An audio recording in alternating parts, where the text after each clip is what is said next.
സൊസൈറ്റിയിലാണ് ഈ 200 ലിറ്റർ പാല് കൊടുക്കാറുള്ളത്. വണ്ടി ഇവിടെ വരികയാണ് ചെയ്യുന്നത്.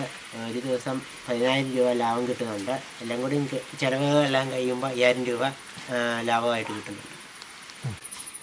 പശുക്കളെ മേടിക്കാൻ വേണ്ടി ബാങ്കുകളിൽ ലോണുകൾ കിട്ടാറുണ്ട്.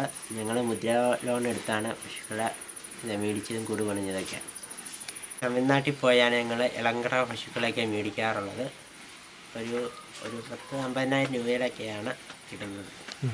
തമിഴ്നാട്ടിലെ കാലാവസ്ഥയും നമ്മുടെ ഇവിടുത്തെ കാലാവസ്ഥയായിട്ട് വലിയ വ്യത്യാസമൊന്നുമില്ല. അതുകൊണ്ട് വളർത്താൻ അത്ര വലിയ ബുദ്ധിമുട്ടൊന്നും, പാലിന് വ്യത്യാസമൊന്നും ഉണ്ടാകത്തില്ല. വേനൽക്കാലത്ത് പശുക്കളെ സംരക്ഷിക്കേണ്ടതാണ് ശരിക്കും. അതുകൊണ്ട് പശുക്കൾക്ക് വല്ലപ്പോഴും നനച്ചു കൊടുക്കണം വല്ലപ്പോഴും.